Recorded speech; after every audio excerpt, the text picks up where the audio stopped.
Yes, yes, yes. Hey guys. So if you've been applying for jobs and you've not been getting responses, or they get back to you and it's usually a bad response, a negative response, or if you've actually been getting responses, you're scheduled for interviews, but you usually don't scale through those interviews, this video is for you. So hey guys, my name is Onyinye and this is Talk with Onyinye, where I talk about anything from virtual assistants to freelancing to career. And today, this is what we're going to be talking about. Okay. So, about last week in the group, someone told us that she was going to an interview and, asking for tips and all of that. And I just remember that a lot of people have been saying that, they usually don't get feedback. Okay. They usually don't get feedback. And so I decided to make this video just for this category of people. So, first, I'm going to group this problem into two, right?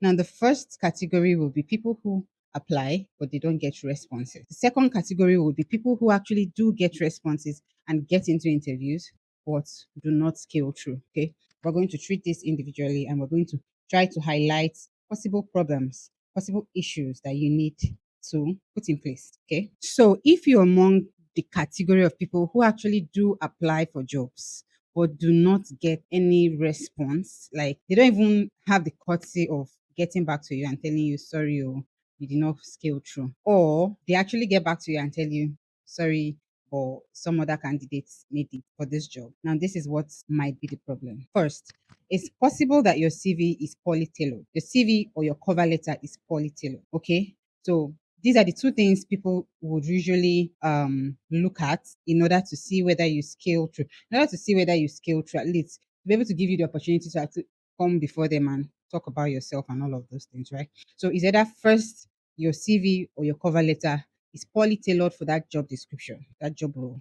Okay. Now, the second possibility is that you're applying to different roles that do not suit that particular job description. Now, what I mean by this is that while they might say, okay, yeah, there's a vacancy for a virtual assistant, and you believe you're a virtual assistant, and you have a CV of a virtual assistant, the job description might be quite different from what you have or what you have experience for or what you've put in your CV as what you have experienced. You get what I mean? So it's a mismatch as regards role. Okay. So it's quite different from the first one, where it's possible that you're applying for the role or the same job description, but then actually did not tailor it very well. Now, number three is that you might have a very weak social media presence, especially if you're looking for a job, any job that has to do with being digitally aware. Sometimes I know cases where you might not really need to post every day or at all, but your LinkedIn profile is actually up to date.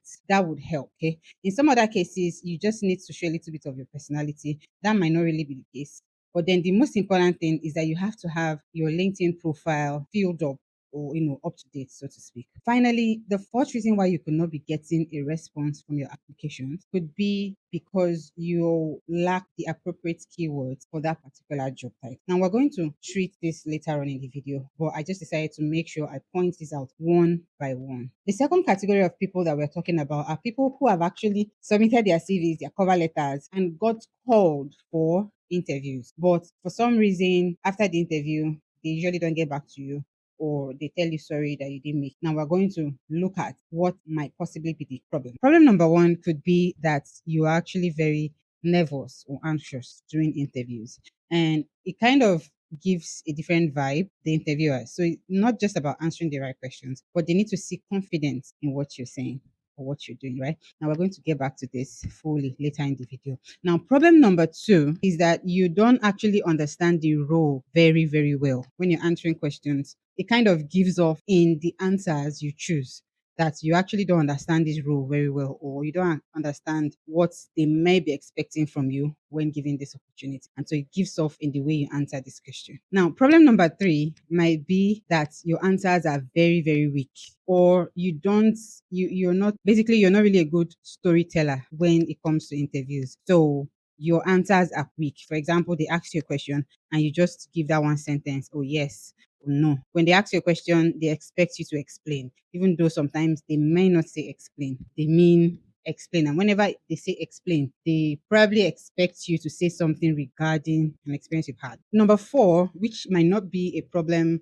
a very big problem, but it's also maybe part of it is that you're not getting back to these people. You're not getting back to these people. And what I mean by this is after interviews, give them 2, 3 days, tops 1 week, 5 working days. And if they don't get back to you, especially if they said, oh, we'll get back to you next week, or we'll get back to you in a few days' time.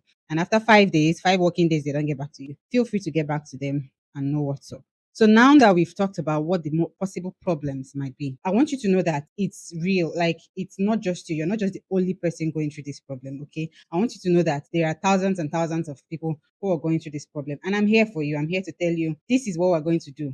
Okay. So that at least you know that it's here. It's better you know where your problem is from. If you submit and you actually get interviews, it means that your CV is working. Your CV is working. So you know that you have that part. So you know that your problem is not from the CV. You can now focus on trying to improve your interview skills. Improve your interview skills. That is a different learning curve on its own, right? But at least you know that that's where you have issues with. Okay. So here are my tips. Here are my tips.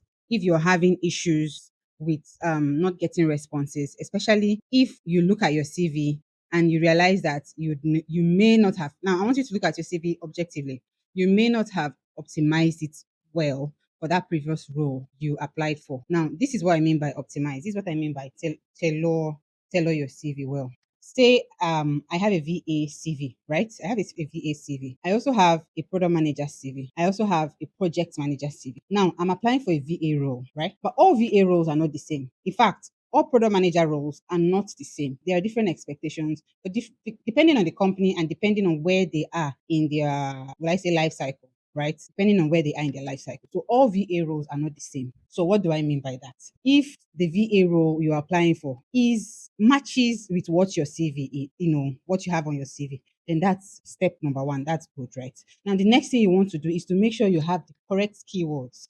Now, so you want to go to that job description, read it again and be sure that it matches what you have in your CV, right? The job description you have. Maybe they're looking for someone to start up or they're looking for someone to continue from what they've already done. So let's say your CV is a CV of someone continuing from what they've already started, from what someone else, you're not going to be the first person in that role from what you've seen. So, and that's what you have. It matches great. So what you want to do is to make sure you collect keywords, figure out what do you think are the most important keywords on this job description. Find a way to insert it in your CV. That's tailoring it, right? Find a way to insert it in your CV and then you're good to go. Now, also make sure that your LinkedIn is up to date. Make sure it reflects what your CV is saying. It might not be 100% match. Make sure it reflects what your CV is saying in some way. And okay, and finally, when I talked about weak rules, or when I talked about the wrong rules, make sure you're applying to the wrong, and just like what I said, all VA jobs are not the same. All product manager listings are not the same. Maybe the company is looking for the first product manager, like they're hiring, this is the first product manager or first VA. So it means that you're going to initiate processes. But then if there's someone who have come before you or some people who has come before you, you would kind of see it in the context of that job description, right? And so you know that you need to tailor your CV as someone who can do something, who can continue from from somewhere someone has stopped, someone who can manage. So you're not initiating processes, you're not starting things up, you're managing what has already been started or you're improving processes, stuff like that. Okay. So basically these are the few things you need to know if your CV is not working. So try this, apply and keep on applying until you get responses. If you don't get responses, again, go back and tweak. Go back and tweak. Secondly, if your CV is actually getting responses, right, which means you've gone for few interviews but have not scaled through, it means that your CV is working. So you know that your CV is not the problem. You are the problem.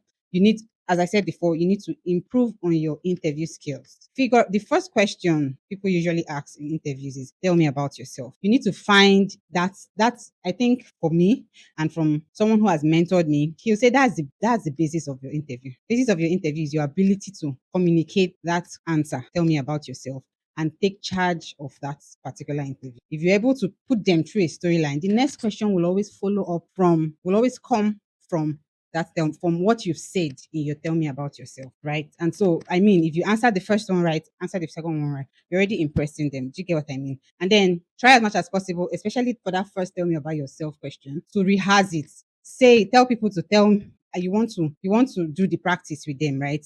Say it again and again, say it again and again until you're very confident with the way you say. If they say your hand gesture is too much, change your hand gesture. If you say your head is moving too much, say change your head. Sometimes your voice will be shaking and you don't even know your voice is shaking, especially when you're in interviews, right? And so when things like that happen, you need to do it, try it again and again, and again until your voice is confident and stable. Okay. Also try to check out other interview questions out there and practice them with people, not with yourself. Practice them with people. Like say it aloud and again and again and again until people and say it to people who are very smart. So that and your idea is not to make them not to impress them. Tell them that you need them to be critical. You need them to tell, does it make logical sense? The way you answer this question, does it make logical sense? If possible, tell it to people who are actually working. So it means that they've actually done interviews and they've passed interviews, right? So they actually know what interviews look like, not just somebody who is a business person who may have little or no experience with interviews. So, guys, if you enjoyed this video, please put like my video. Please like my video and tell me that I'm doing well. Tell me that I'm doing well, and I'll definitely post more videos that will help you. Let's do this thing. We're going to make this money this year, okay? So thank you very much. Subscribe if you've not yet subscribed, and see you in my next video. Bye.